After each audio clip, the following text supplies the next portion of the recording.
we're being recorded now. Can't talk to her, but And Marilyn, you beat me to invite him. Yeah. Thank you for that. Sure.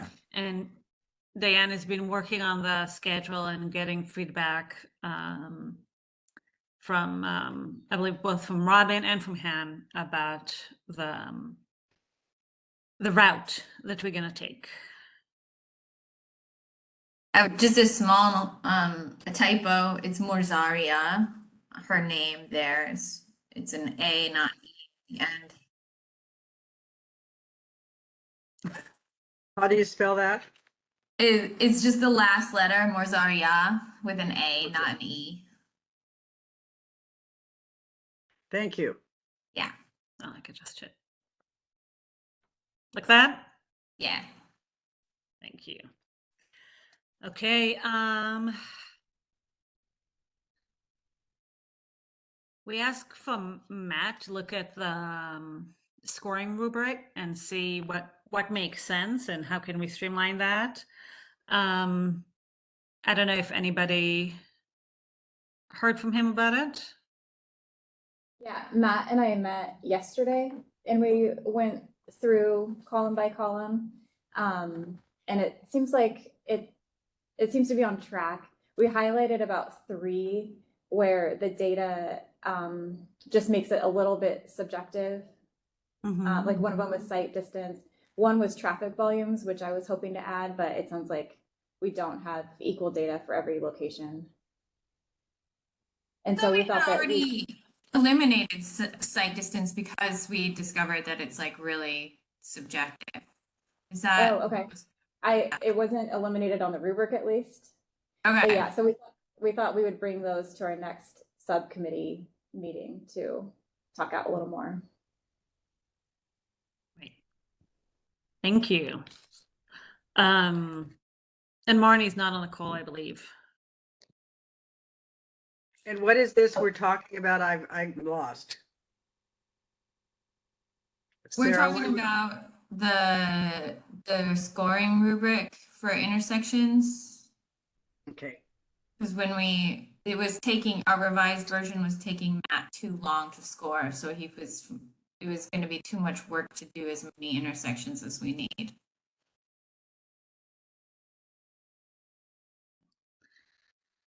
Moving on. And then, sorry, I know Marnie's not here, but I can clarify on this number 3. So all of the capital projects for this levy have already passed 30% design and this committee has reviewed. So this one will be tabled for a long time until the next levy and until those projects get to 30%. Sarah, do you know someone who was recently at SPS? Does that mean they're going to lay off a bunch of their capital project staff? I have no idea. I know that there's layoffs everywhere, but I don't know about how it's affecting the capital staff. Okay, I hope not. I hope maybe they're just pivoting to working on maintenance projects or something because they have such effective staff there. It would be a real loss to lose them and have to staff up again in, 3 years or something. Yeah. Okay, so the retreat is on the agenda later, so we can talk about it later.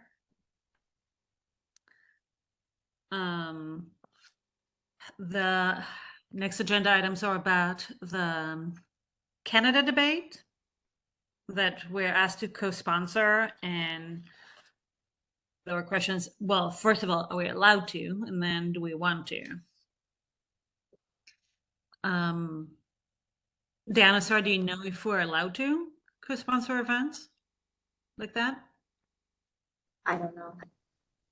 I don't think Diane can hear yet, but I'll see if I can ask her in the chat. Mary Ellen, do you know who else is co-sponsoring? Yeah, just a second. Let me find this.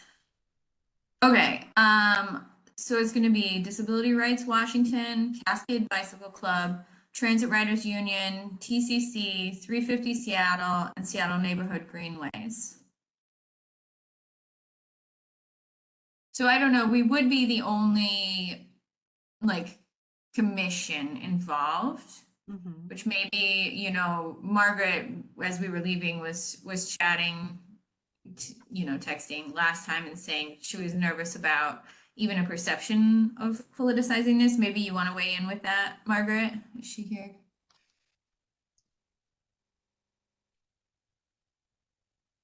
I'm here. I have that concern, but I, you know,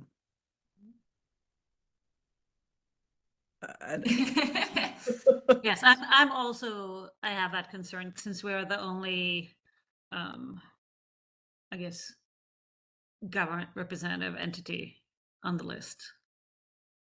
Yeah, so I talked to Anna about it, you know, about what it would mean to sponsor. It doesn't mean any sort of like organizational support.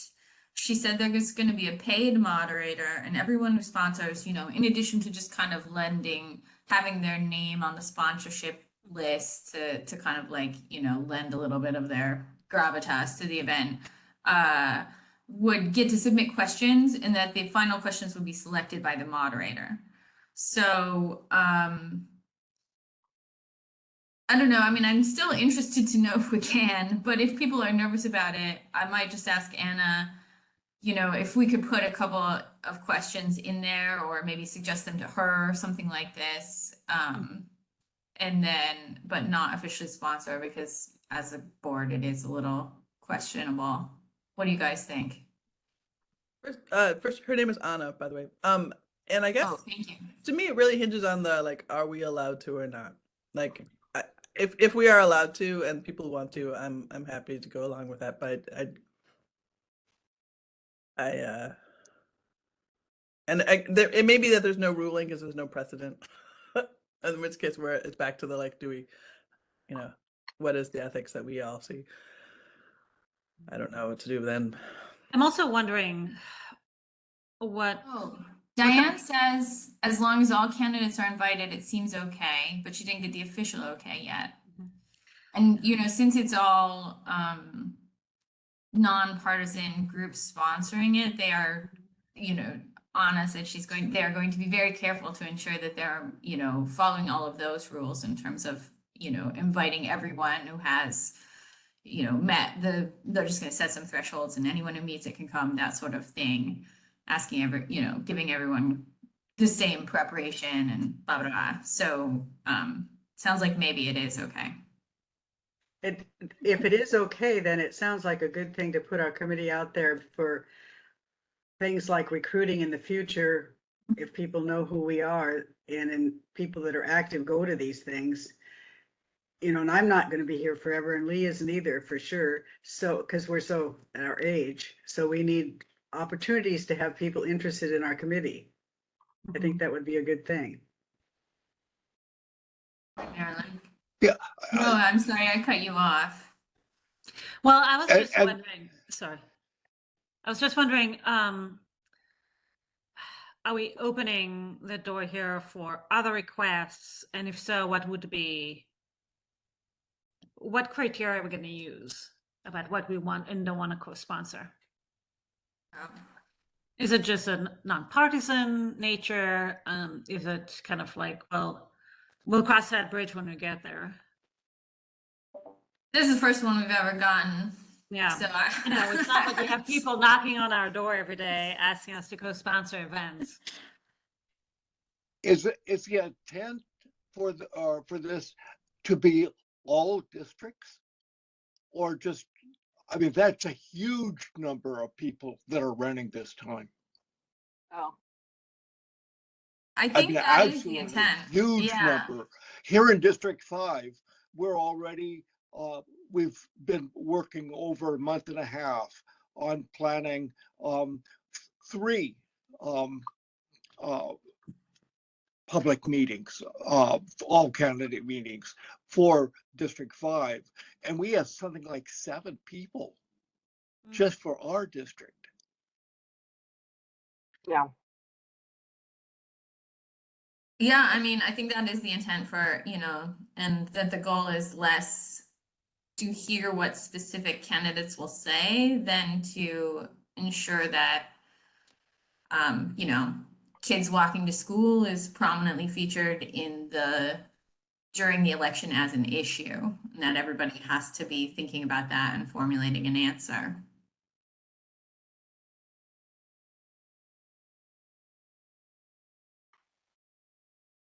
Let's bring it up for a vote. Okay. So depending on the official okay from SDOT, and I can't see anybody because I'm sharing my screen. Well, I guess I could stop sharing. Do we have a motion? I would motion to support it. Do we have a second? Did I? Yeah, second. Okay. All in favor? Aye. Aye. Aye. Any opposed? Any abstentions? I'm Margaret abstaining. abstains. It didn't look like everybody voted, everybody raised their hand aye. So No, Margaret did not. Margaret. Margaret abstains. Gary, did you have a vote, you're a member. I have a vote? Oh, Mhm. Yes. Yes. Everybody might. I wasn't sure if I did or not. I'm not sure. Yes. I have no trouble. I can vote. I vote aye. Aye, okay. Okay. Okay. Can I ask a quick question? Is my term over and does that mean I don't have a vote? You have a vote.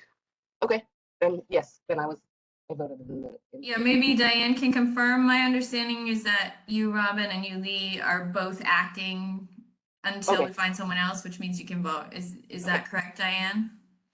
Yeah, that's correct. We can hear you. And you can Yay. hear Yeah, I'm, us. I'm using my phone right now, Oh. so I'm sorry if there's like weird feedback. I'm just trying to figure this out. Just being creative here. Sorry about that, guys. Actually, sounds great. It's good quality. Okay, well, it seems like the motion passed. Okay, Mary Ellen, keep us in the loop with information about the event. I will do that. Okay. Let's share again.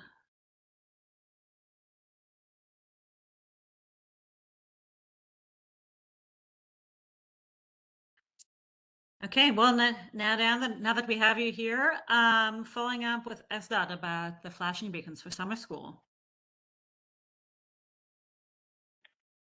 Yeah, we're on that. So we're gonna have our comms team send out a little notice to folks using maybe just the yard signs actually to let people know that flashing beacons will be operating during the summer for those schools affected.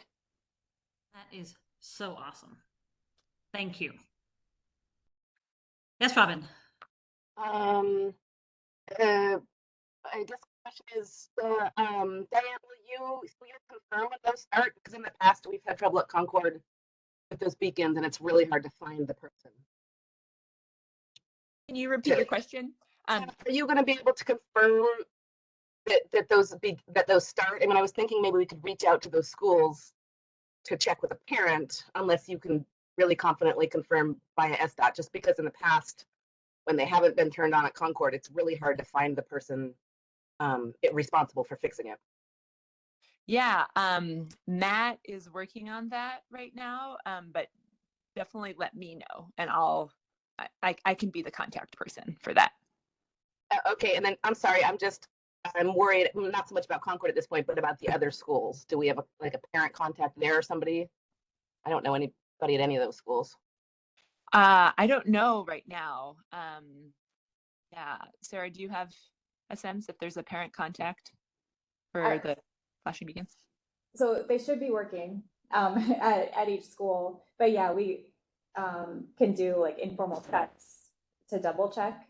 But generally, if people tell us if they're not working. Okay.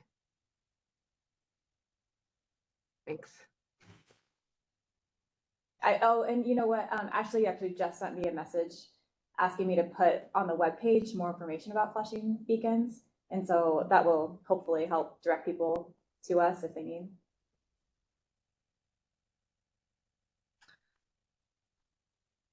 Okay, well, last agenda item with action item was about the recruitment. Lee, thank you for sending out the email to help spread the word that we're looking for committee members. Now, I have not followed up on my promise to help recruiting. Robin and Diane, is there any movement there? Well, I don't know if this is appropriate, but Sarah, what do you think about adding a little blurb in one of the school leader emails? Yeah, that's true. Yeah, we could ask the SBS comms team what they think. Okay. That's good. And is that email to school leadership? Yeah, assistant principals and principals. That way they can sort of decide if they want to put it in their little newsletters and whatnot. Diane? Uh-huh.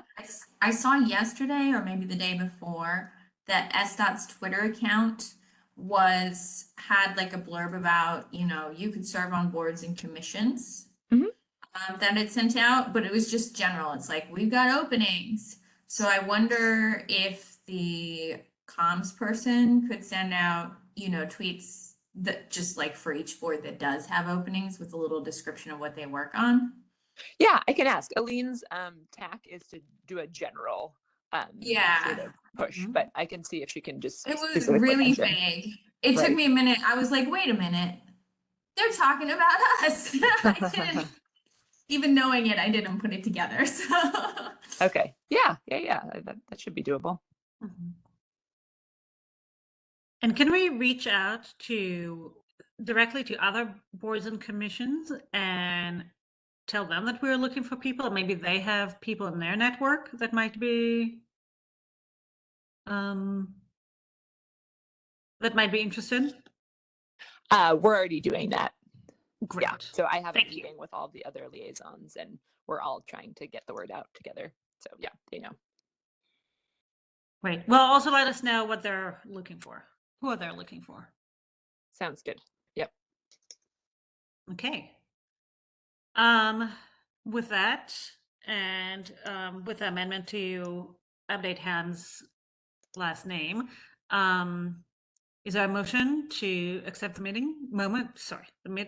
minutes? So I move. So Any second? Who moved? I didn't hear. Didn't Mary catch Ellen. me. yeah. Mary Ellen, okay. I second. I'm sorry, I was having a little trouble. Something had opened up in front of my WebEx screen, and I was like, like, get that back. All in favor? Aye. Okay. Any opposed? Any abstentions?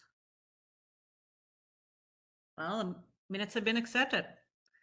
And Before we move on, one more piece of older business that wasn't in the minutes, but I'm so glad you're back, Gary. So I'm gonna bug you right away. I'm still hoping to get the school camera ticket data broken out by site. The stuff that's posted on the website is just aggregate. And we found it's really valuable to be able to compare site by site over time. And I'll do the comparison if you can just, when you have a minute, get that data and send it to me. I had it. I thought You got I was gonna give it to you. I've got this whole last year up till today, and then last year's, and then all the way back to 2020, 21. So Fantastic. I had it. I didn't do it digitally. So Okay. If you can you also just make a PDF and send it to us so we have a record of it? I can. There's just that. I don't know if when I sent you that one before, it included the block the box. It included the bus lane violations. It included everything. That's okay though. We can just ignore that. Okay, I walked them backwards in here and have a comparison to of what they were from this year and last year without those extra numbers. So okay. yeah.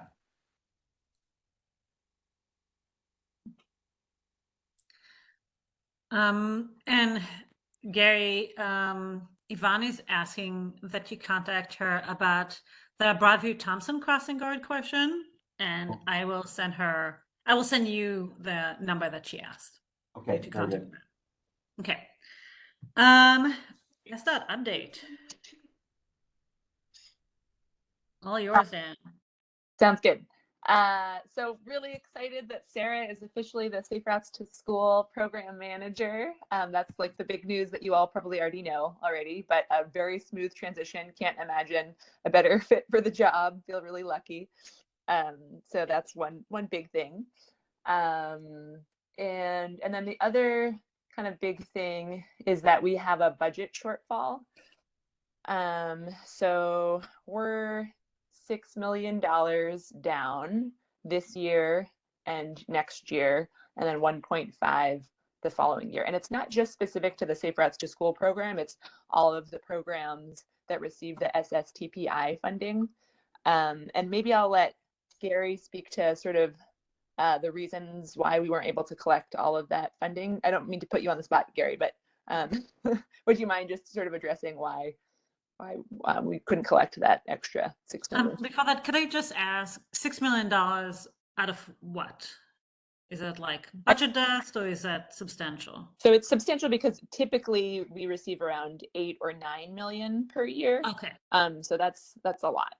Yes. But it's not just specific to the Safe Routes to School program. So it's across the board for all of those programs in the pedestrian and neighborhood projects team that receive that money to do pedestrian improvements. So yeah, Gary, if you don't mind, maybe just addressing how that happened.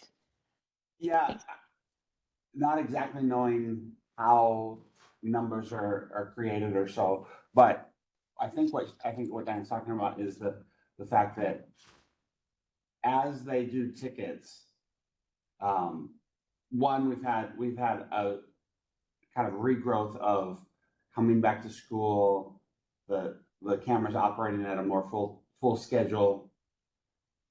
As those tickets were generated, there was a time, and I don't know the exact numbers, that many of those tickets were expiring before they were able to be processed and sent to the person. So there's a time period that from the time of violation that occurs, they have to be processed through the company that processes them, sends them to police officers here at, like, in our traffic unit. And there was a downtime where several of those officers that were, that was their function, that was their main job every day, were in the process of either retiring or taking much of their time off. And I believe some of that got, some of those tickets got away from the getting them signed off and sent to people in a timely fashion. And I think is that what you're talking about, Diane? That because of not having enough officers to continually stay on top of the numbers, it got a little out of hand, and some of those tickets got refused. So I really do think there's another part to it, is the ability to deny or not pay these tickets is something that is in itself a question, because if you claim and swear and attest that it wasn't you, or somebody was borrowing your car, as everybody knows, if you get a red light ticket, whether you ethically have to say that was you and pay it, does affect how much comes in. We had, with the lower Spokane Street Bridge, we were generating thousands and thousands of tickets, people driving over the West Seattle Bridge, the lower bridge. And I don't believe we received the money, much of the money that was sent out. I don't have the exact numbers, but there were people that crossed that bridge 3 times a day, and we would give them 3 tickets. There's no possible way they were paying all those tickets. So I don't know what the answer is on the processing and the enforcement and the gathering of money from those tickets, but I believe some of that has to do with why it's lower than what it could be. Thank you. We saw that with the bus paddle tickets as well, just in terms of collection. They're projected like 3 times as much revenue as has been the actual case. And most of that was because they just collect a pretty low percentage of the tickets that are issued. Right. And I do know that while there were some, I don't know, do we get money from all of the camera systems, or is it just the school zone beacon camera systems? 10% is from the red light cameras. And a partial. Okay, so I do know over the last 6 to 8 months or so, they've, with the retirement and the lowering of number of people that were doing that, the Seattle police switched their mindset on who they have do that. And so for like the last 2 months, I've been assigning tickets for 8 hours a day because I was on a limited duty basis, an injured officer. And so they have had that filled, and they have not had to reject, at least in the last 6-8 months, we haven't had to reject any tickets because they've slipped away from us, the time restriction. They've been cleaning the queue is what, just getting rid of that queue of tickets that are holding well before any time they would lose any of those tickets. So I think that the issue that had plagued us probably a year or so ago is no longer an issue. The police department has changed how they get that done. So moving ahead in the future, Right. there will be officers on light duty doing that processing. Yes, even Great. see, it used to just be the traffic unit that did that. They now have people from all parts of the department. A sworn officer has to assign the tickets. So that's easily answered with people that are on limited or light duty. Yeah. Great. Thank you. So Dan, what kind of impact could we expect with like 80% deficit? Yeah, so there are some projects that are being delayed. So for instance, one project that I was working on is the First Avenue Northeast multimodal path that connects Northgate Elementary to the future light rail station at North 130th. So that'll be probably delayed by 2 years because that was a $4.5 million project. So that's a good chunk of change to sort of use for that deficit or to accommodate that.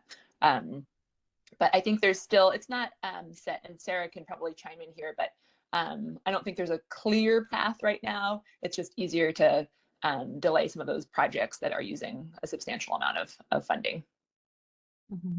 Yeah. Mary Ellen. Is SDOT's overall, $6 million is a lot of money, but not in the context of SDOT's overall budget. It's pretty small. Is there, I'm wondering what the overall budget picture is and whether smaller parts could be shifted in order to reduce some of these delays. Do you know if there's, I know you don't make these decisions. I'm just curious what the discussions about this are. Right. That's something that Ashley, fortunately, is still leading the charge on. And so she's figuring out if there's other programs that can contribute funding to Safe Routes to School. Because SDOT's total budget is somewhere around $450 million a year, right? I don't know for sure. I'm impressed that you do. Okay. Can be hard to get an answer, but that's my understanding. So 6 million, is not it doesn't seem like the pedestrian projects should have to take an 80% hit when it's such a small sliver of what's happening at SDOT, but so impactful. Yeah. I don't know, with the levy, so much is accounted for. But yeah, I think we'll have a clearer picture next month. Okay. So we can, more discussion next month. You'll have, all right, great. Okay, so action item would be Sarah and Diane will find out more about this for next month. Yep, great. And I actually have a few more things. So back to the automated enforcement. I think you all are aware that there's a racial equity analysis going on right now to sort of see how communities are impacted by these speed zone cameras. And so they're sort of wrapping that up right now and hoping to do a lot of public outreach in the summer and really engage community members around Seattle on that. And that'll sort of impact where those future school zone cameras are located. So we're doubling the school zone cameras again. So now after this racial equity analysis is sort of wrapped up and engagement happens with the public, then the location of those cameras will be determined. Do That'll they be want to come and talk to us as a committee? What's that? Would they like to come and talk to us as a committee? Yeah, absolutely. Okay, Yeah. Let's put them on the calendar. Yeah, that sounds great. And then just a quick update on the STP. They're developing the draft right now, prioritizing projects. So they're in phase 3, which is the final phase of public outreach, or they're starting that now. And they're going to be sharing that draft and project prioritization and the funding package too, and asking for feedback. So I'll keep you posted with ways to engage on that. Yeah, and those are the major big picture updates.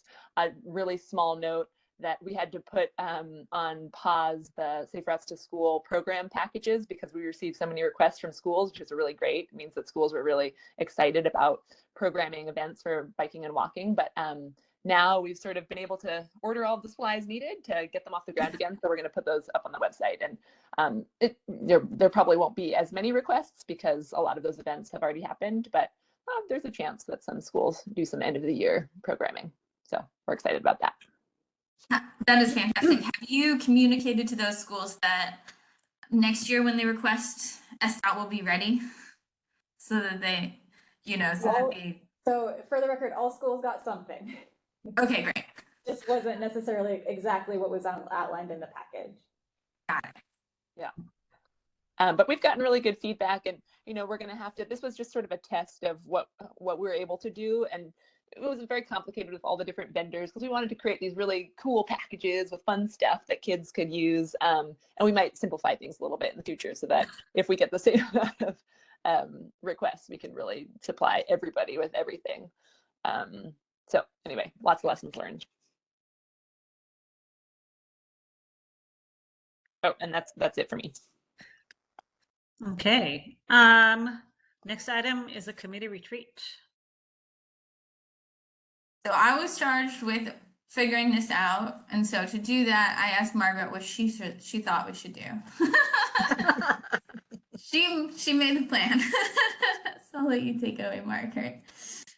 I mean, the plan, the plan, as much as I made one, was I live in multi-family housing, and we have a shared space that has both has the possibility of being outside unless the weather is terrible, in which case we can be inside, and there's double doors and a kitchen and whatnot. So I think we're gonna have it there, and Mary Ellen and I decided to have it on a Wednesday so that we can try to lure Yvonne.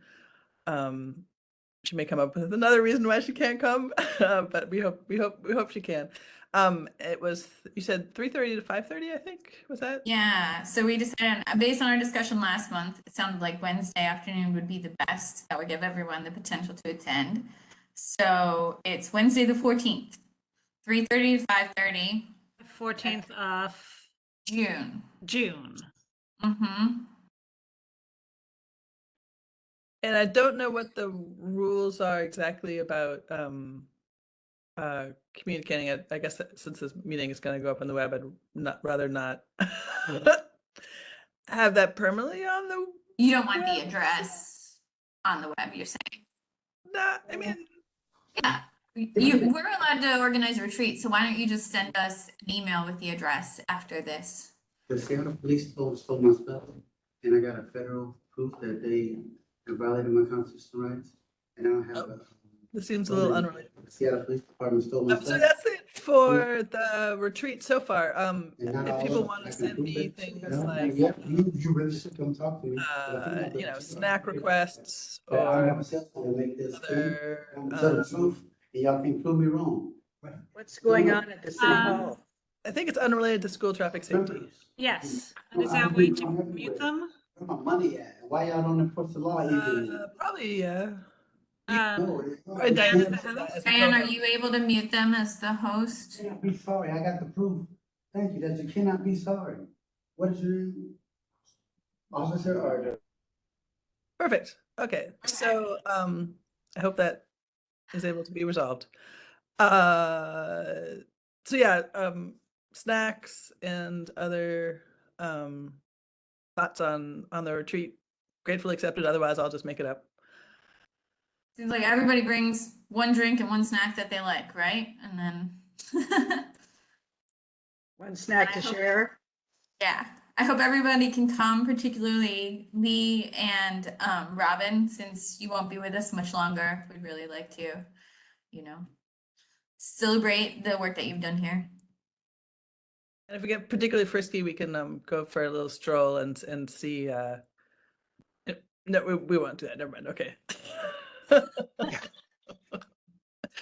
See some of the local school traffic safety issues, but we'll No.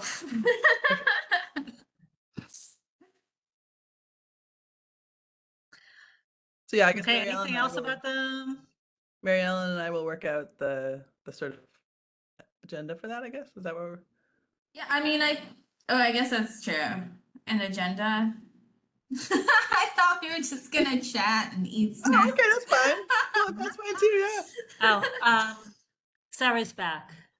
You can unmute her. Sarah, you were muted. Okay, so I guess Okay. if we have a little, we have Marnie and we were talking about tickets. Oh, I guess maybe we should wait for Gary to come back for the ticket. I was hoping there might be an update on the paddle ticket situation as well. But Sorry, can you say that again? The stop paddle camera? update? Yeah, so we, and Sarah was with this meeting as well. And good morning, everybody. So we're meeting with the city. It looks really promising. Again, you know, the issue is having, you know, the associated legal staff that can assess the tickets and hear appeals and things like that. So we're waiting to hear back from them. Sarah was talking about the stop paddle camera tickets. So the city is seeming quite promising. So that's where we're at with that right now. Gary was saying that they've changed their procedure for checking and that officers on limited duty are now checking from all over departments, not just the traffic department. He said that's really helping them get caught up with other tickets. Anything else to add, Sarah? Sorry, And I think you're still muted. Are you? Oh, can you hear me? Oh, never mind. That's me. Okay. Yeah, we can hear you. Gary is taking someone across the street to get that worked out. But we talked with Gary earlier in this meeting where Marnie, I think you missed this, but SDOT is facing a budget shortfall because of we think it's mostly because of ticket review.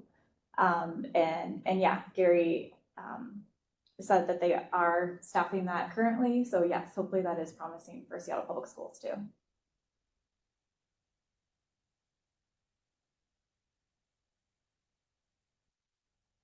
that seems like some numbers that we should work into the annual report. So I'm hoping that someone's going to be able to help me, Diane or Sarah or both or whatever. Yeah, that's pretty shocking in terms of pedestrian. The police thing shortfall causes so much money loss for pedestrian projects. Almost like it should be funded as a regular budget item. Right. Yeah, that's the thing. If a more stable, more Yeah. equitable revenue source, yeah. And I wonder just, I wonder if Northgate Elementary needs to be notified. I don't know how much they're planning on that as part of their new building, but it might be good to reach out to them. Since I think the projects probably are, they're obviously connected, but. they might Yeah, need it'd to- probably be cheaper if it all went at one time too, than if they do it later. I think Northgate still has many other improvements that are going on around the school, and that I know, like Ashley has been in planning for a long time, and Diane, I don't know if you've been involved with that too, but yeah, as far as I know, they've been in communication, but I think Diane, feel free to jump in. Yeah, there are a lot of other sidewalk projects happening around Northgate. There's an SPU project, there's little SDOT connector projects. There's a lot that are happening in conjunction with the work that Northgate Elementary itself is doing with the sidewalks right around the school. So this is on the east side anyway. It's on the other side of the school, the path that connects to the future light rail station. But everything is being well coordinated. And it actually might work out better because there is going to be a multi-use path, or at least bike and ped facilities on North 130th itself. So it's a good opportunity to just kind of pair that work in a more timely way. So the delay will actually probably be okay. And there wasn't a lot of public outreach done to the community so far about that anyway, because we were just kicking off the project. Well, that's a great segue for the SBS update and the crossing guard update. So are you still doing both, right? Is Yvonne still here? Yeah, Yvonne. Yeah, I'm here. Okay, feel free if you want to. Yeah, I'll go ahead and get started on that. Okay, so I don't know if you want to see my ugly mug, but anyway, I do have a new crossing guard at Kimball, OVA, at the south end of the school on Beacon. He will start next Monday. Okay. Unfortunately, he's not full time, but hopefully I can get him to at least do all the mornings. Okay. And then I've got a new one at Hawthorne, and they're thrilled to death. I went out yesterday. It was his first day.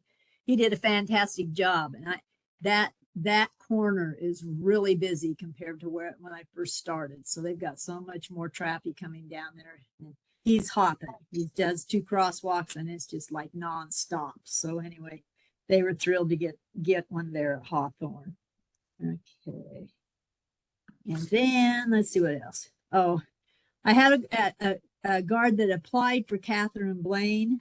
Unfortunately, her fingerprints rejected, so she had to get print cards, and that just takes forever because then they have to go get reprinted. Then you have to send that in personally. So she's still in the pending status. So as soon as I get that, I'll get her trained.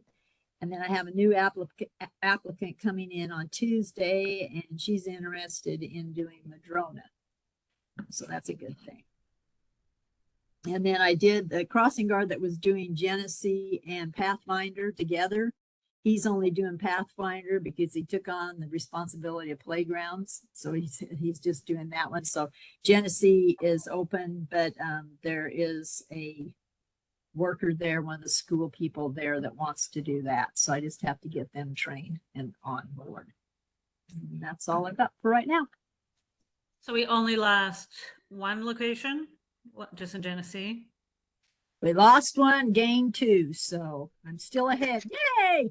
But it sounds like that Genesee one is about to be filled again. So Yeah, because all I have to do is just get him a new PCR and get him trained. So yeah. And then for the new Fingers guard at crossed. Hawthorne, what's the exact location that they're taking on? Genesee and Cascadia. Thanks. Yeah. And Madrona, that's always been a tough one. That's awesome. Yeah. So she's excited to get there. So if she shows up for printing, I get these interviews all set up and then they don't show up. I feel like saying, it'd be nice if you just called and said, I'm not coming, or I'm not interested anymore. So anyway, that's what I got. Okay, I have the SPS update because it's only been a week since I was there. So I sent this out over email, but exciting news that the position is already posted for my old job. And right now, I think the closing date is next Wednesday. But Marnie and Steve were looking into whether we could extend that a little bit, like another week, give people a little more time.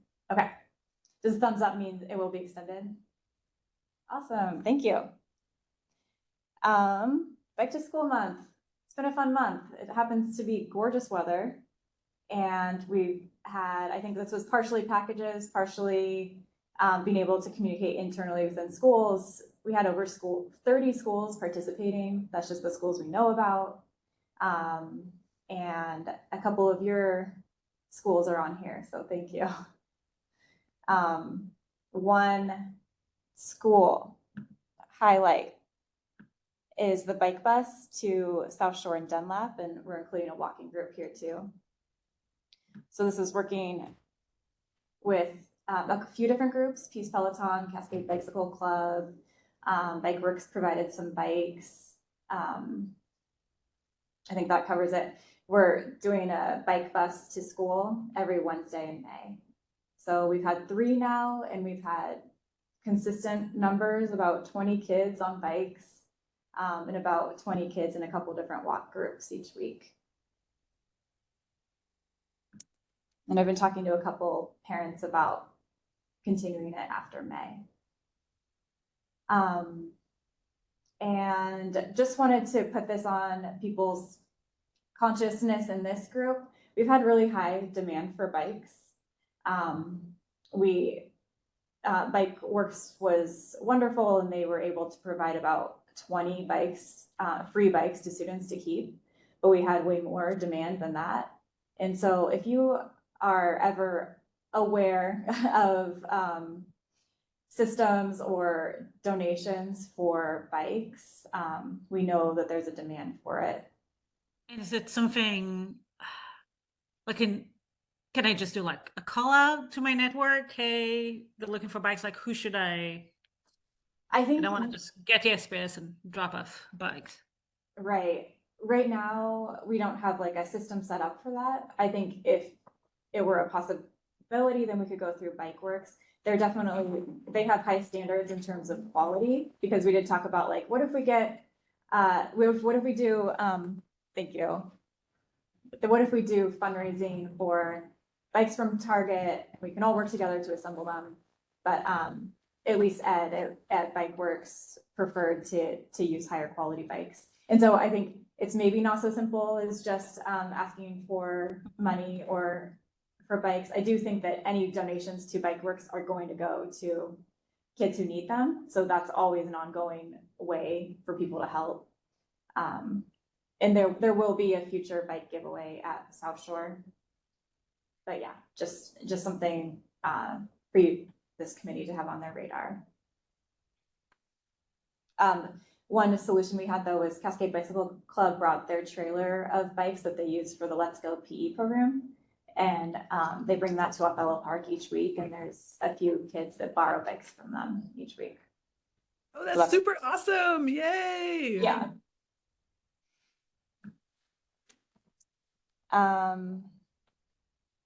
Those are my main updates, unless anyone has any questions, anything I'm forgetting. Yeah. No, Marnie. thank you. Did you raise your hand, Marnie? Oh. Yeah, if we're doing Saddle Schools updates, I was just going to talk a little bit about some of our adjustments for 23-24. Is that okay? Oh, good Yes, idea. please. Yes, so, and this is accessible on our transportation website under 23-24 transportation changes. There's a really cute video animation that we made with our public affairs team that basically just shows that everyone in that was overseeing departments in Seattle was charged with making budget cuts up to 20%. Seattle, the transportation department consistently runs in the red. for a number of reasons, but basically the state does not reimburse us for the full cost of all that we do. And there's a number of reasons for that. But one of them is that with only 2 start times, we just aren't using our our vehicles as efficiently as we could. So there's a fixed cost per bus. And really most districts would run 2 and 3 tiers of start times to maximize the number of students that are able to be transported with a single vehicle. But that three school start times was not a palatable option for the community. And I see Steve Richard has joined us. Thanks, Stephen. Mastermind, through some strategic analysis of our routes, we were able to make adjustments to 12 elementary and K-8 schools, either moving from the earlier, we call them tiers, tier 1 and tier 2, either from the earlier to the later start time or the later to the earlier start time. And in so doing, save about $4.5 million in that move alone.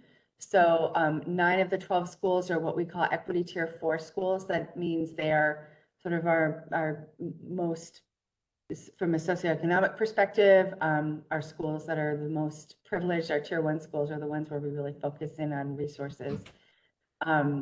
And it's certainly a change in, practice. And for some families, it was a great adjustment. For some, it was not so great in terms of other siblings at different schools, work schedules, certainly for staff too. It's an adjustment. But it really is, it is our prerogative, and it behooves us to do this work. We are not using our public funds well if we are not routing efficiently. And now that we have done this once, I think this will be something we do pretty regularly so that we are sure that as much as possible, every bus runs at least 2 routes. That's just an industry standard. And it's really what the state expects us to do.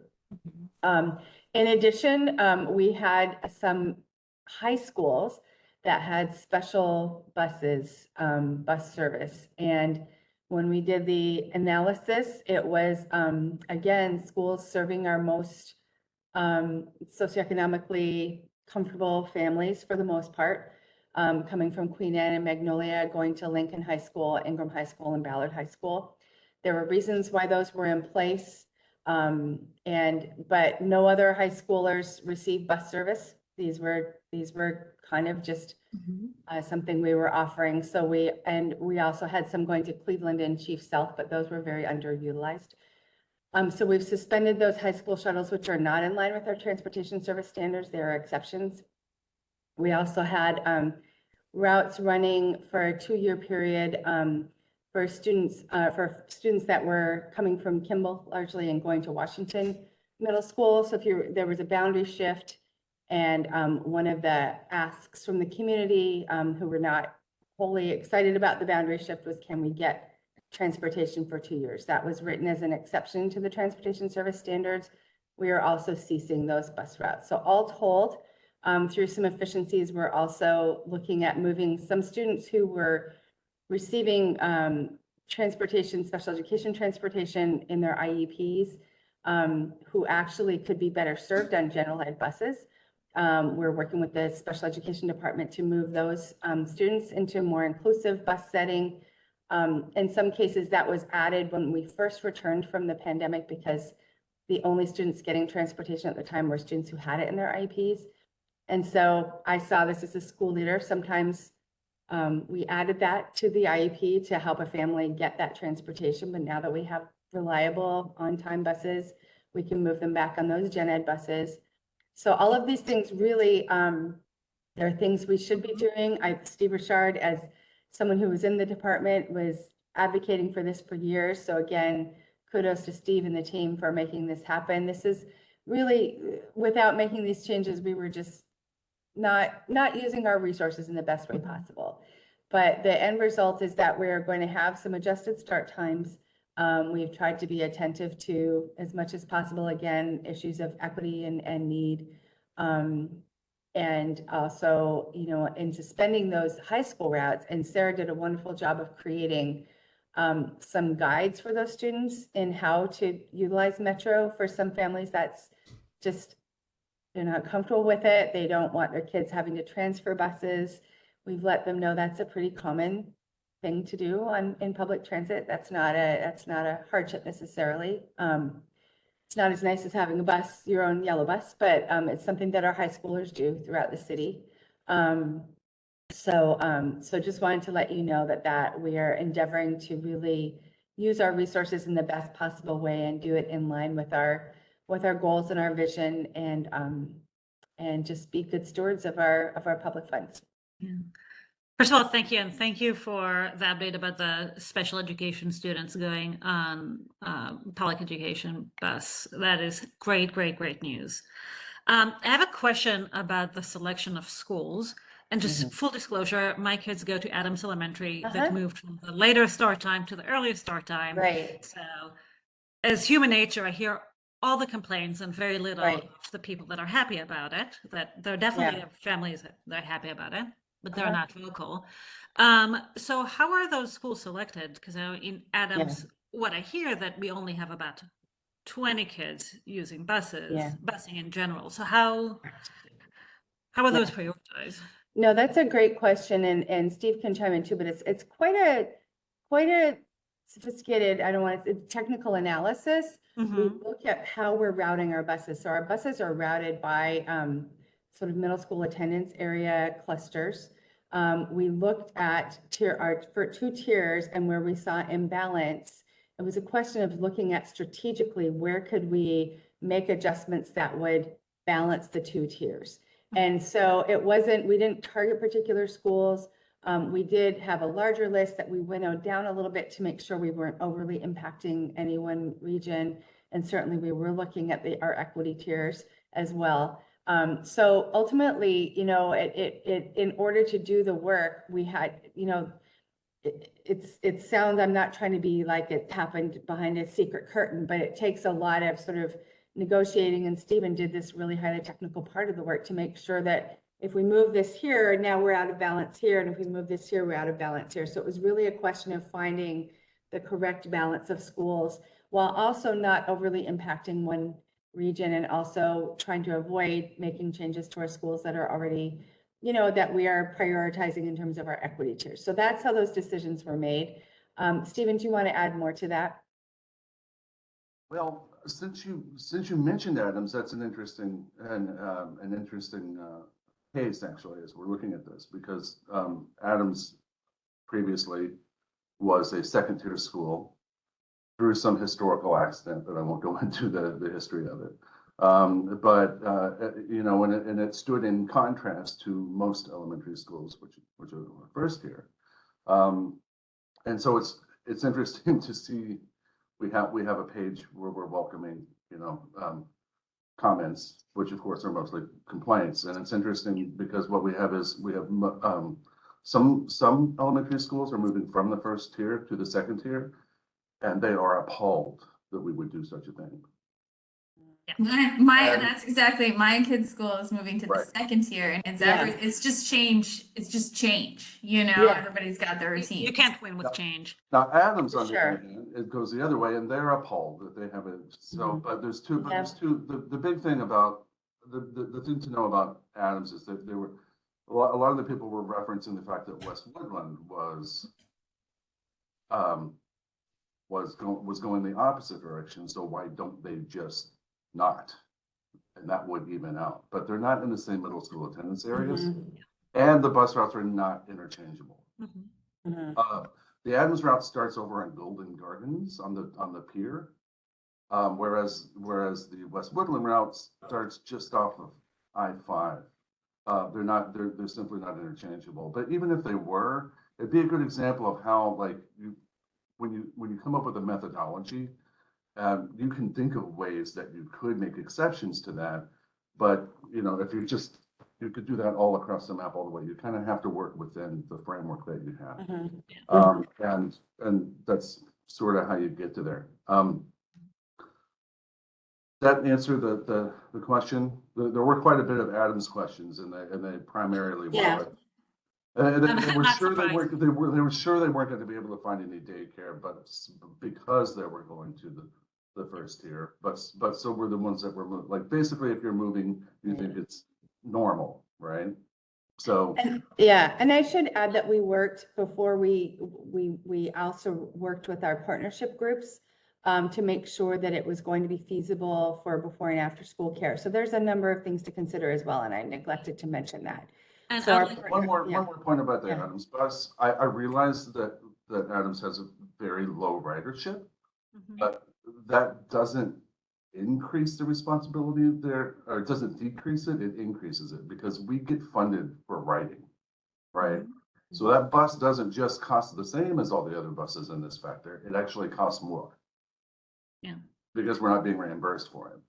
I just saying that because a lot of people mention like, why should we have to move? We don't even have that many kids to ride the bus. It's like, that's not, if that were a factor, it would be moving in the opposite direction.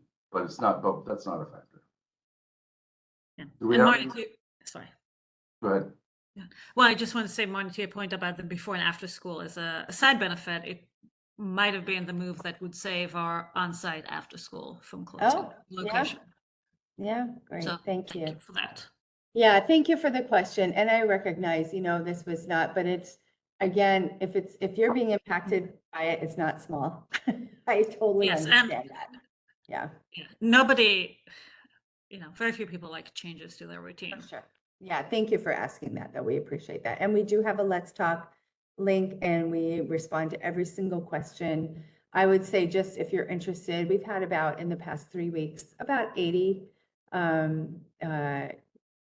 conversations, which is actually quite minimal. So that, all things considered, I mean, again, this doesn't negate the impact on the individual, but it appears that this is a change that seems to be settling okay.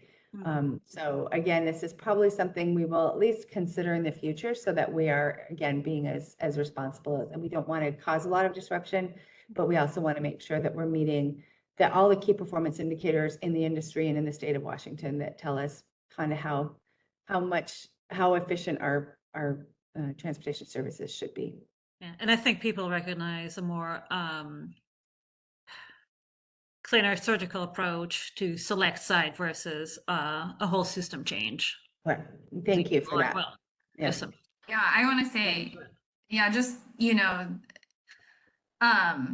that I think that, no, I hit the nail on the head there, that, I've seen people are upset about change, but this really, everything that you have just explained about how you came up with this, how you did the analysis, having already reached out to the aftercare, the reasons that you made these decisions are all the sorts of reasons that have been lacking with like in the 3-tier last year. It was really,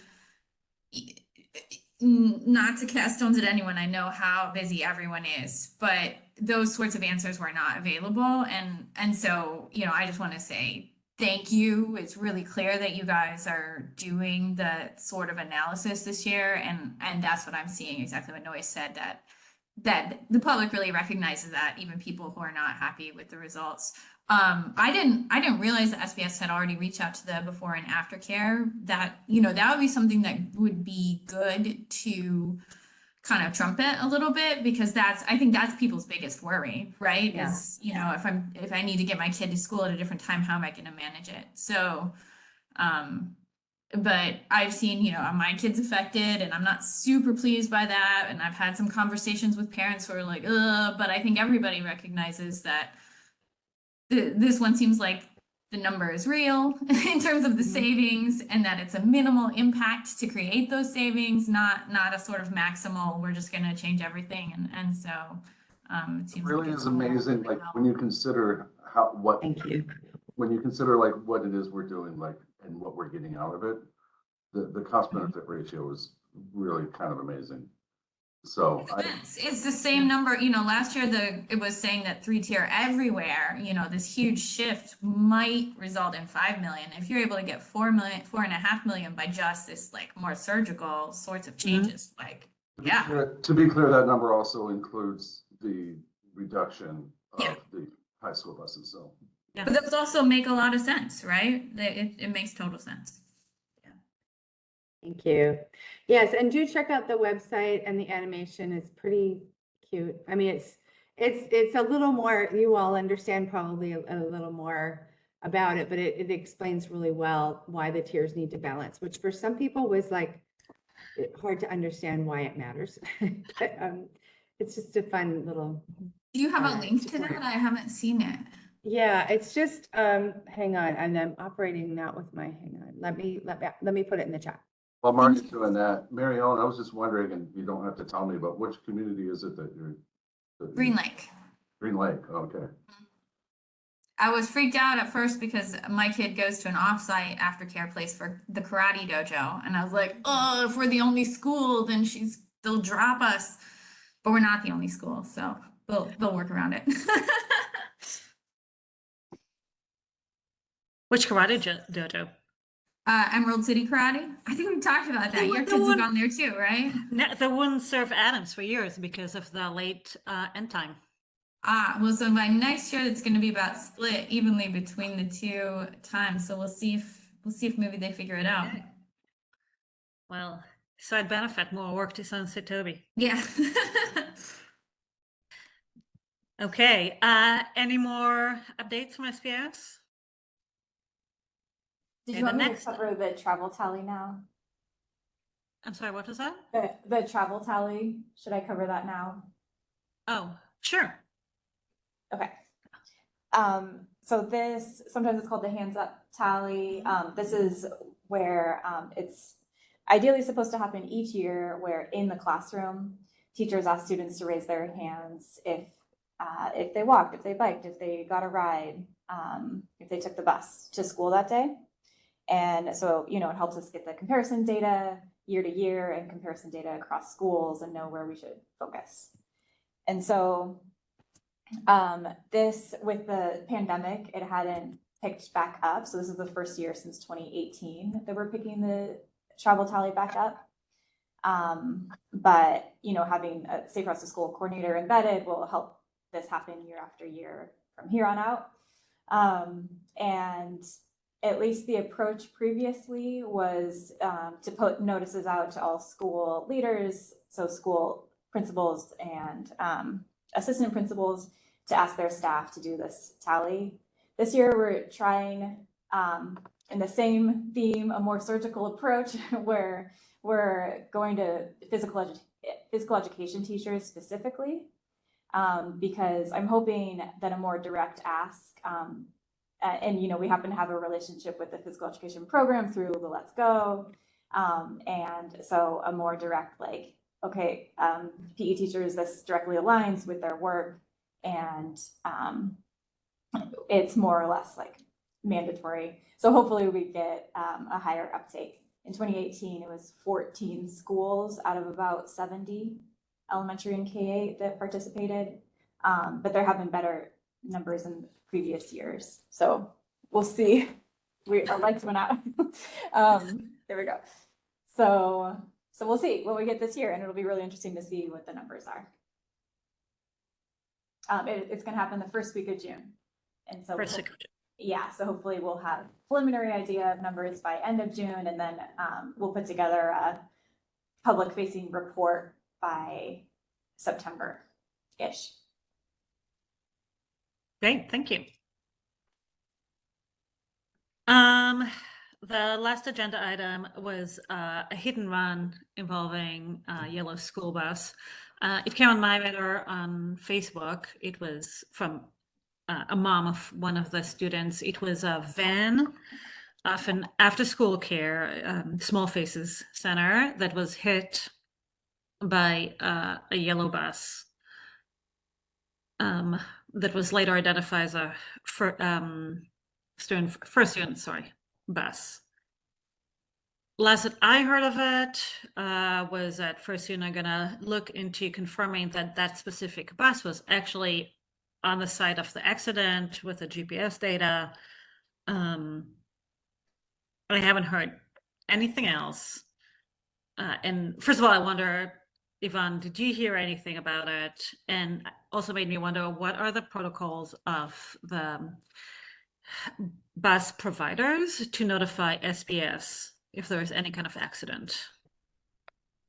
I will let Stephen address that. Mm-hmm. Yeah, thank you. So I think that I read a little bit of the email chain there. Mm-hmm. I think the important thing that to point out here is that we use a contracted service. We after we have we can help identify buses and have that are engaged in accidents, which, as I'm sure you are aware, are going to happen. Mm-hmm. But beyond that, we don't get involved in any sort of lawsuits or anything beyond that. At that point, it's between the insurance company of the bus company and the insurance company of the individual. Perhaps they might want to take it to another level, but that's as far as we get involved with that. Mm-hmm. And do they need to report to SBS if there was an yes. accident involving? Okay. They do, yes. Now, Did they report this thing one? that you should- I'm sorry, go ahead. Was this one reported to SPS before Noah brought it to you? I'd have to look into that. I was reading the email thread, at which point it had already been, already been reported. It appears that the driver was unaware of the incident, which to a layman sounds crazy, but to a bus driver is not at all, because these are really large vehicles and it was a very minor collision. So it's not unusual for a driver to do what's called a tail swing and kind of scrape some paint, as it were. And for the driver to be unaware of that. I don't know when the last time you were inside a school bus, but they're very solid vehicles and they're very noisy vehicles. So the driver has gone through the sort of discipline. According to I talked to the manager there about this, and they followed all the protocols, including a retrain session with the driver. But it appears, and there's no reason to doubt, that the driver was simply unaware that it had occurred. Now, there are claims that the impact was substantial enough to cause injuries. There are also, in the same paragraph, claims that there are students on board who were completely unaware that it even happened. So those are the kinds of stories that you get back from these things, and they're exactly the reason we don't want to be the arbiter of that. Like, we're going to let insurance company A deal with insurance company B. We'll take in information. That's as but that's as far as we're going to go with that.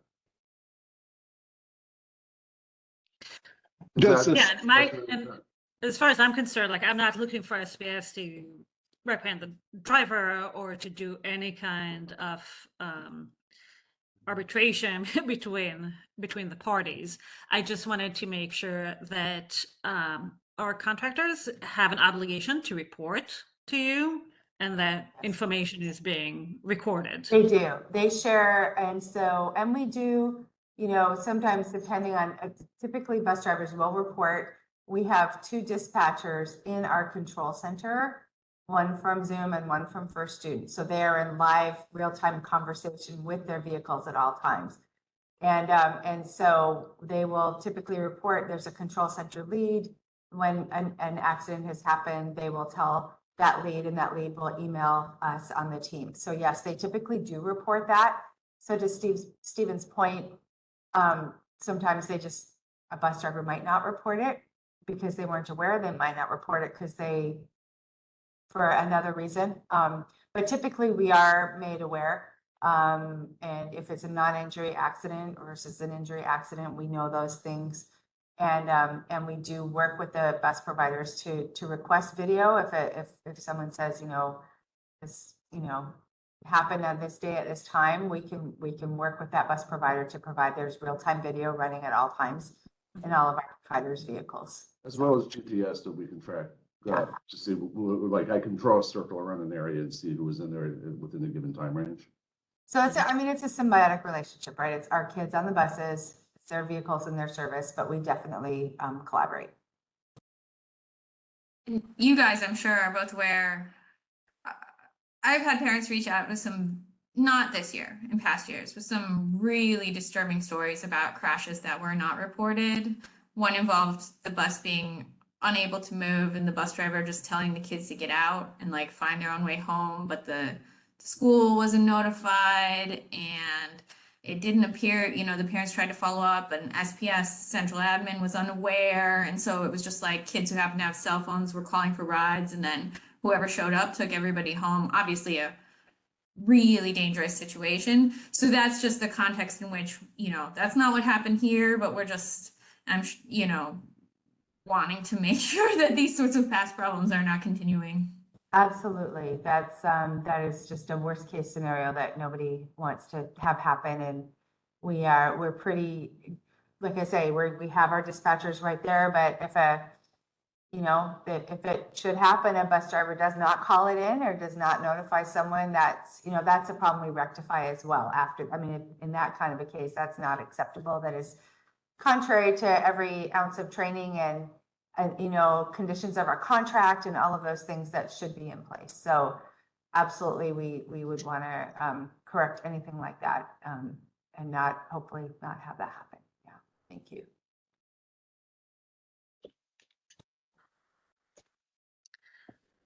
Okay, well, I hate to use that cliche, but we might be able to give you the gift of time and end the meeting early. Yes, Mary. I mean, since we have a moment and Stephen and Marnie, you are both here, if you could just give a general update on how this contract, the bus contract is going, because in the second half of the year, more routes, I think, were transitioned to Zoom and, just is everything going smoothly? We haven't, in past years, there have been parents reaching out saying like, I'm having big problems, and we still haven't had that at all. So it seems like overall it's been successful, but I just wonder if you guys have thoughts you might share on how it's going and what the future looks like. I take that, Marnie, or you want me to handle that one? Well, I mean, clearly having two carriers has enabled us to provide really very consistent service, and that was our goal. Our goal was to just reestablish. When you have one provider, they can be the best in the world, but it's like buying snacks on the airplane, right? Like you've got one option. So having two providers has enabled us to be much more nimble and flexible. And so it's overall been a very, very, very positive. And we're now, it's not without its expenses, but for this year, stabilizing the service and making sure that it's consistent and people can feel confident was really the goal. So our next goal would be just really working on the efficiency, working on managing the way the two providers are routing, managing, their performance. But I would say overall, it was an excellent, again, I was not there when that choice was made. Stephen was, so bravo to the team who said, we are pretty stuck if we have one provider. So Stephen, any thoughts? No, well, when I first came here, back in the aughts, I knew that, hey, these are our dispatchers, and we had two companies at the time, and not knowing that was abnormal. As soon as we went to a single carrier, we started having service failures, and we did from the second it happened. When it varied from year to year, but we never had 100% coverage. When the COVID era came, that people didn't quite see how bad it was going to be pulling out of that, and that really jump-started the idea that we were going to. For some people, the problem was first student, and they needed to be replaced, but our perspective knew that wasn't really what the problem was, because it was a problem with every company all over the country. So at that point, bringing in a separate company that would operate in tandem was my recommendation, and it has been difficult but worth it.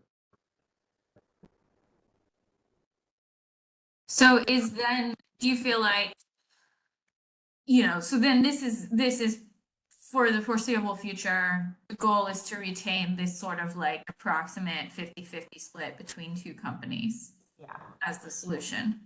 Yes. In a nutshell, yeah. Mhm. Yeah, we don't have plans to change that. Okay. I mean, we learn lessons and make alterations as necessary, but, you know, right now, that's what. And the contract extends for a few years anyway, so. Yeah. Yeah. And it How long is really- the contract? Oh, sorry. It puts us in, I mean, my sort of joke of the day is we're a little more in the driver's seat when we have two carriers, right? We just have a little bit more leverage, which is going to be valuable in a lot of different ways of just doing business operations with the two providers, is that we can, I mean, it's just always better to have multiple providers. That it's a little bit of a more of an open market. So, and they're both pulling drivers into the market, which was another challenge. There were a lot of bus drivers, you know, that needed to be recruited. Sorry, Noah, you had a. Yeah. No, I was just wondering how long is the contract for? It's a 3-year contract with the possibility of I think alternate service providers have that single year renewal. Is that the option with the yellow bus carriers, Steve? I'm sorry, I don't, what, about the alternative carriers? Well, they also have, I believe, a 3-year contract with the possibility of 2 one-time 1-year like extensions. Yes, So you don't have and it mirrors that roughly. So, talking about, you know, the funding situation, because as you mentioned, transportation is substantially underfunded by the state. And the worst part of that is in the special ed transportation, as I understand it, right? But there's been, you know, SPS has said that the, you know, duplicate overhead that you get from having 2 bus providers does increase costs overall. I'm just wondering, there's a group, Washington's Paramount Duty, that is pushing for funding changes and plans to continue pushing that next year, that I talk to rather frequently, some of their members. For transportation, what would, you know, if you could have any state law change possible that is, you know, within the realm of reality, what would be your top priority in terms of transportation funding? I will say, and this is just me, the citizen now, but we currently are not reimbursed for students who ride in alternative vehicles. Okay.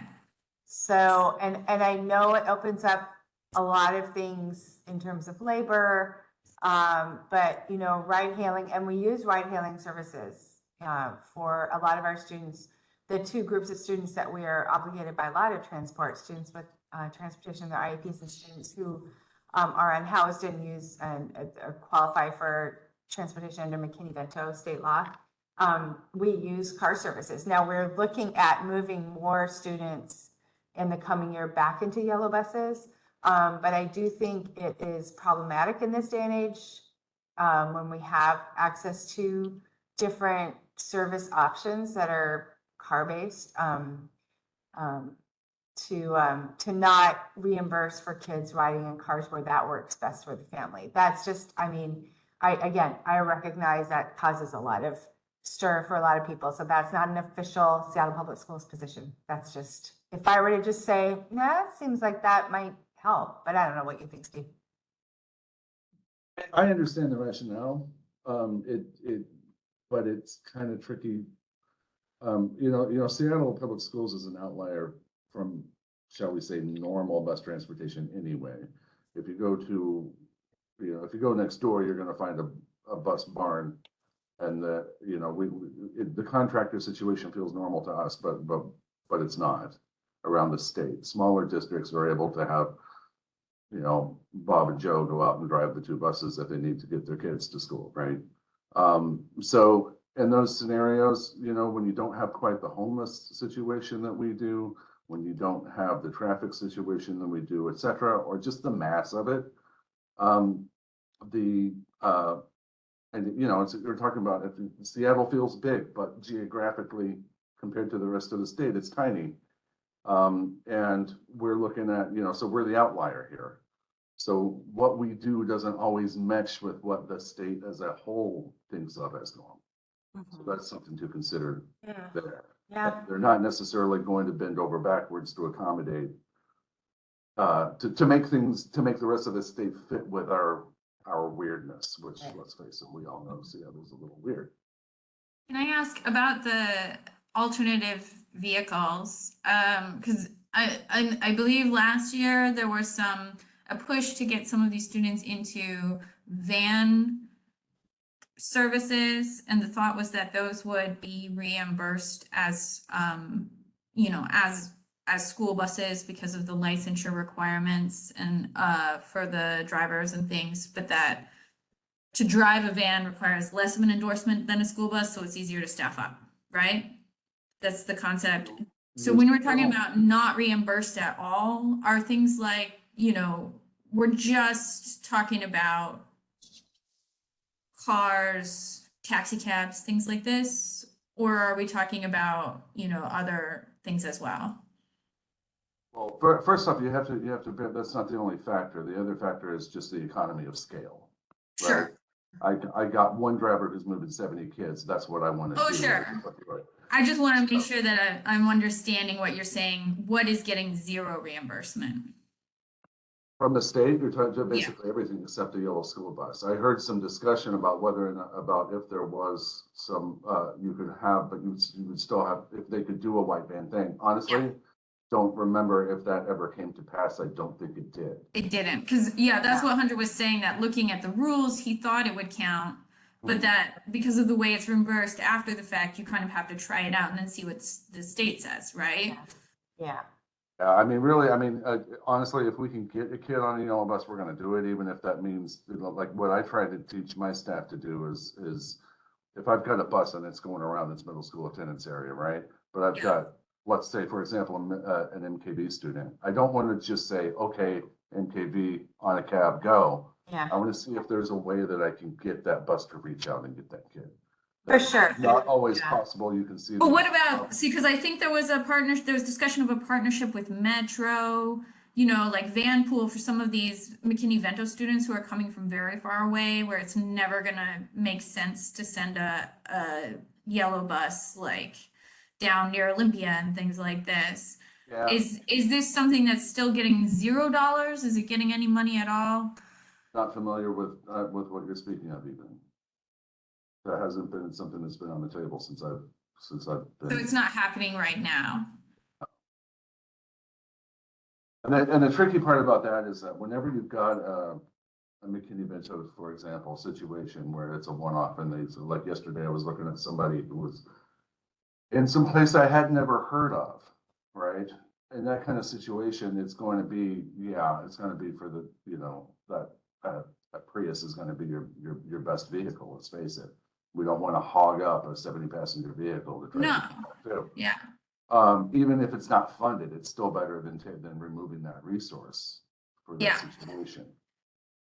So I'm just trying to understand, because I know that there was a push to move to some alternative vehicles that could get funded under the current rules, and it's sounding like that hasn't panned out, and we're kind of back to looking for new solutions. Is that correct? That's as far as I know, that was an idea. I don't know that it ever actually came to fruition. I could look into that more. It would be better if I had my team here that actually does the state count. They would be able to speak stronger on that. Yeah. But to the best of my knowledge, that's not a thing that ever happened. Okay. It was more of a discussion that didn't come to fruition. Okay. I apologize in advance if maybe on my brief hiatus something happened that I didn't hear about. But in this speculative world, a student with an IEP, which was the original question, who had very unique needs, say they just cannot be in a vehicle with other people, whatever their needs are such that they need a very, they have sensory needs that are triggered by a large noisy vehicle. I mean, in situations where that student's needs are best served in a small car on their own, it would be great if we are serving this student, we are working with a contracted provider, if we could be reimbursed for that. And I think that to me makes sense, because we are providing the service. But there are, to your point, folks who have, and there are labor partners and there are industry partners that have an interest in not seeding. And I'm not being cynical, but I can understand why the regulations are the way they are. They don't want to seed that revenue to other, companies. And do we want, people with their, the commercial driver's license transporting our kids? They have a higher level of training, higher level, yeah, possibly. So the CDL driver is something that you don't necessarily, to your point, a van or a car, you're able to get more drivers probably less expensively because they don't have that CDL requirement. So, but that's one thing, again, that I just, in looking at it, saying, yeah, it would be cool if we could get reimbursed for a larger group of our kids who are transported in that way. Another factor there, in addition to that, Marnie, is just the fact that the state recognizes that these are children and we need to keep them safe in the safest vehicle. Exactly. Yeah, for sure. For sure. So they don't promote the use of a Prius. Yeah, it's a safer vehicle overall. Absolutely. Yeah. How many kids are we talking about? Like, or what percentage, or what, like, how big of an issue is that? Pretty substantial. Yeah, I have the I wouldn't want number. to hazard a guess off the top of my head, but I could get that figure to you, if I did some beepity boops here. Yeah. Before the pandemic, it was like a $7 million shortfall a year directly related to just McKinney-Vento and special ed. That's what Denise Juneau, the figure that she was using, but it's grown since then, I believe, right? Those numbers would be super helpful for the annual report presentation. Yeah, I did something like that for. Yeah. We can get those to you easily. I just don't have them. Yeah, well, I think both the dollars and the number of kids, right? Just to put things in context, like, are we talking about like 7% of the budget and 0.3% of the kids, or like? I can tell you that when I started here in the aughts, Vento was an afterthought. I don't think I even heard of it. It was something that would come up every now and then. And now it takes up, I don't know about the lion's share, but a very considerable part of a router's day. Mm-hmm. I think that's partially, I'm sorry. Oh, any sort of, numbers about that would be very useful in, publicizing that we have a need, that an unfunded mandate. Yes. Yeah, I pulled that together for our board director Rankin, who was working with the legislators. I'm just not able to put my hands on it right now, but we do have it. Yeah, that'd be super helpful. Something I've been curious about when you looking at these costs, some of the most expensive students are very expensive to transport. Would it be legal? Because I happen to know some families of students with very severe medical disabilities who end up driving their kids to school most days anyway because of like their schedule is erratic with so many therapies and things that they need to fit in.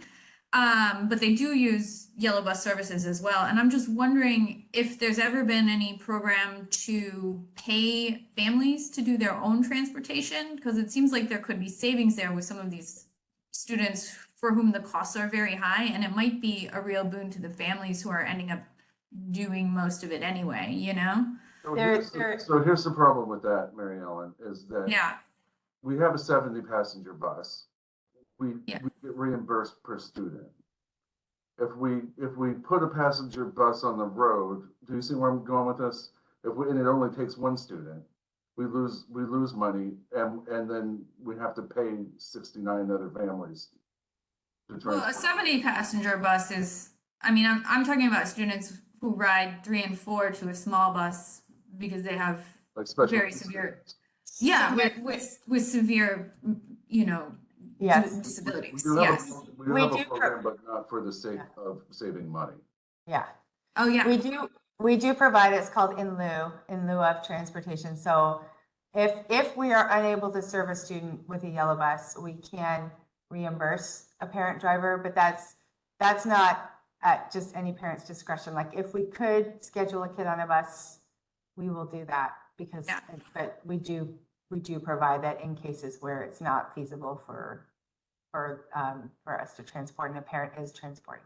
Is it legal for SPS, like if you wanted to, you know, would it be legal to offer that to all of the students who are in this, you know, sort of a situation where they require very intensive services? I don't, you know, you would take analysis to say like which ones would actually result in a savings. But I'm just curious, you know, if you're looking at a student that costs $12,000 a year to transport, they're only riding a bus a quarter of the time anyway. Would it be legal to offer the family $6,000 a year to just take care of their own transportation? I'd be interested in seeing how we could make that work. I don't see that it would be really advantageous, because you'd say, okay, parent A.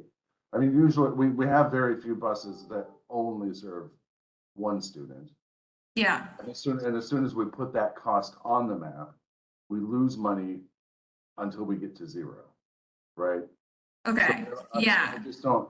It would be a weird way, and we wouldn't really be able to manage that in a way, because it depends on which kids are going where. It'd have to be too surgical, you're saying, like, because it would impact the rest. You'd have to be able to condense routes to make it pay. And you wouldn't want to, yeah, and it would be awkward, it would be extremely awkward, because you'd be in a situation where it'd be like, okay, I figured out that if we pay this parent, we can save money. Right? So let's see if they'll go for it. Yeah. And I mean, that does happen, but it's just it's super isolated targeted incidences. Okay. Right? Most of the time they'll just, if they don't want to use the bus, they just won't take it. Yeah. Which, you know. But yeah, I can't. Also, we like transporting kids.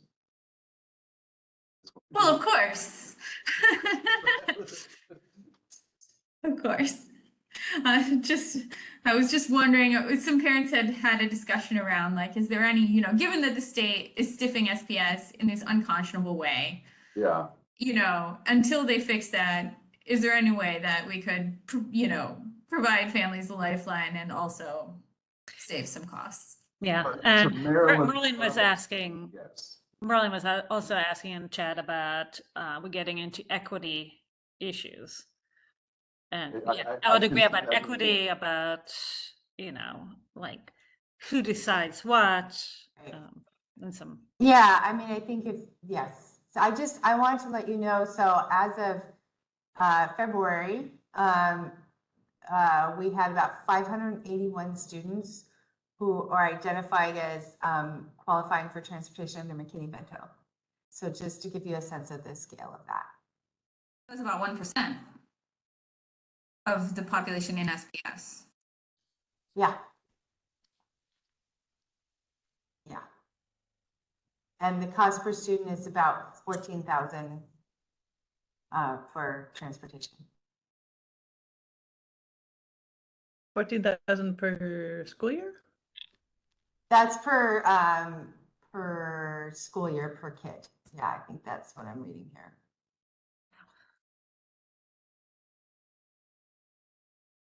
Yeah. Yeah, we want to get those kids on the yellow bus if we can. And one thing that I coach at the start of every year is look for those opportunities, right? Yeah.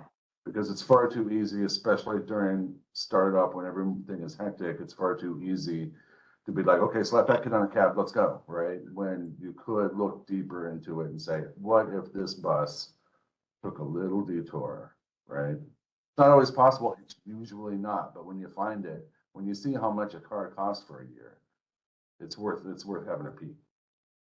Yeah. Well, and ultimately, it's nicer for a kid to ride on a bus with their peers. I mean, that's a nice experience. Yellow buses are the gold standard. They're the yellowish gold standard. Yes. Yes. Going back to the transporting the students with IEPs in a more inclusive setting, you know, do you have preliminary ballpark figures on like about how many or what percent of students receiving IEP transportation, special education transportation, might be able to transition this way? Transition which way? Transition into a general ed bus. Right. Oh, So, actually, we've been yeah. working on that. Yeah, we're keeping track of the numbers. I wouldn't want to say, because what it requires is looking in the IEP. The IEP team has to say, does the student still need this transportation? The first thing we did was we just ran a report and looked for kids who had transportation in their IEP who qualify for what we would call resource services. So kind of kids who are mild to moderate disabilities, which would typically not generate a transportation request. So that's the first thing we did. And then as a batch, we said, can you please review these IEPs and see, does the student really still need transportation? So we're still in that phase of just having IEP teams, because it needs to be pulled out of that. Although we did notify some families and say, hey, we'd love to put your kid on a gen ed bus. And in some cases, families are like, great, sounds wonderful. You know, and again, because in some cases that was put in place when we weren't providing gen ed buses. So yeah, we don't have numbers yet, but we will as soon as we have that. It would be, I know some special education families who've been advocating for this and will be really excited about this change. So when you have any sort of numbers in terms of how many students or what the level of savings is expected, it would be great to trumpet those, because I think people will be excited about it. Absolutely. And it's always an option. I mean, any family who wants their student on a gen ed bus, that's always the option for them. So yeah. That's what families have said, that in the past it is not. If there's transportation related element in the IEP, no matter how much they've asked, they have been unable to get their kids on a general ed bus, even for some pretty simple things like needing to always have access to an EpiPen. So there are some families out there with a lot of frustrations about this who will be very excited. Well, and that would be, again, working with that school-based IEP team, because they really drive and define the conditions. So the transportation office basically, and we're also working on coordinating access to that more detailed information, because the transportation department might get that request, but not get any details as to, you know, what's needed. And then it turns into a problem because they didn't have the right harness, or they didn't have, you know, other things. So that really we're working on increasing that interface between IEP Online and the information that's there. And honestly, even in IEP Online, which is the place where we store our student IEPs, it's not always, the information's not always super accurate or detailed. And in some cases, what might also be happening is the student actually lives within the walk zone, so that if we were to move them out of special ed transportation, they would no longer have transportation, period. So that might also be something that people are running into. So that's just another thought. But yeah, some of that is just working with the IEP team and case by case. I mean, I'm interested in seeing, like, what are those kind of exceptions then that prove the role or help us kind of refine how we do this. So please do communicate or send anyone our way so that we can get better at this process.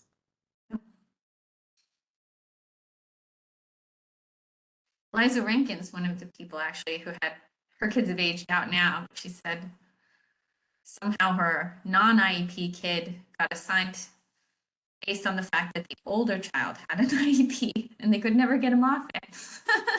She was like, yeah, that's it's a communication fail sometimes as much as we're working on that.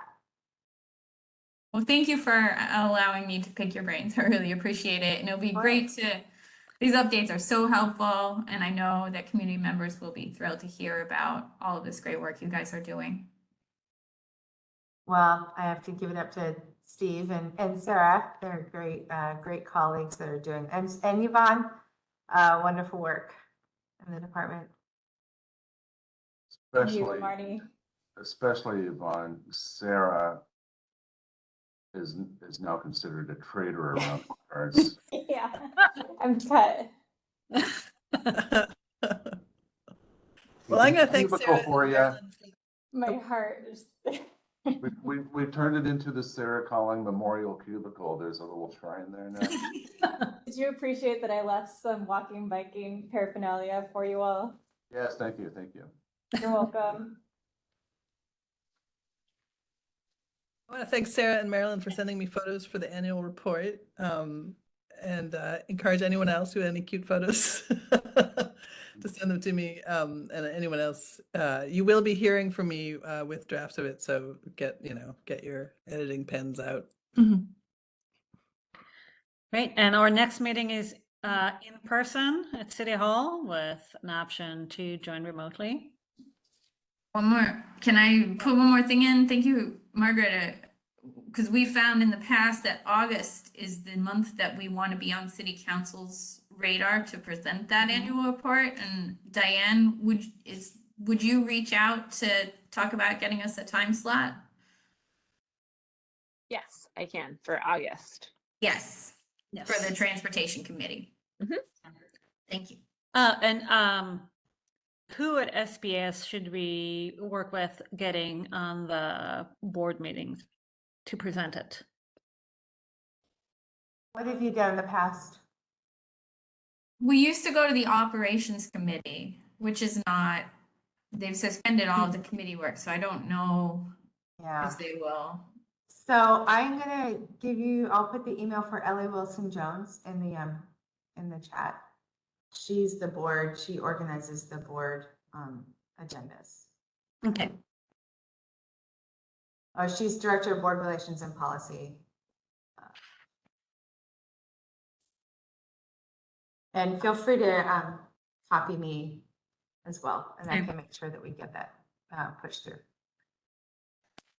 Wonderful. Great. What about Vivian Thank Song Moritz? She's been very interested. Maybe she would organize our appearance. That you're saying board director, Sam Moritz? Yeah, Vivian Song Moritz, a board director, has come to Right. quite a few meetings. Yeah, no, I Maybe she think, would- yeah, Ellie coordinates the agenda, so I think that makes more sense to work through Ellie, but thank you for that, yeah.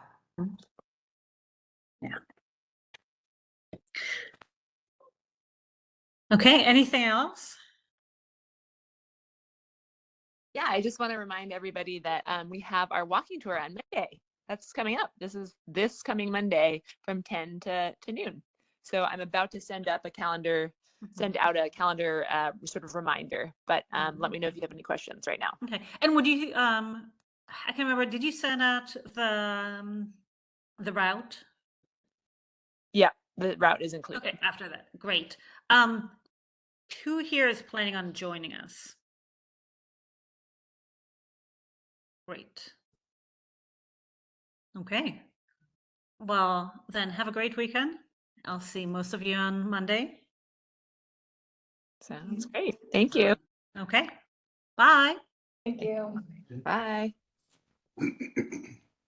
Noah, I did not get an email this time. She's gone. Was it June 16th? For the next meeting? Oh, She said June, but Marilyn, I sent you the whole series, so you should have gotten that for your. I got that from you, but I didn't get it in time to, I just got it this morning. Not Noah. When Noah sent the general one out to everybody, I didn't get it. Huh. Okay. Interesting. Maybe So she has your old email address because you've been using. That's the what I Gmail, was right? thinking too, Yeah. but it's too late for that. Okay. I'll let her know. I'll send her an email and, Okay. and tell her to update your email address. Okay. Okay. Thank you. Bye. Thank you. Bye.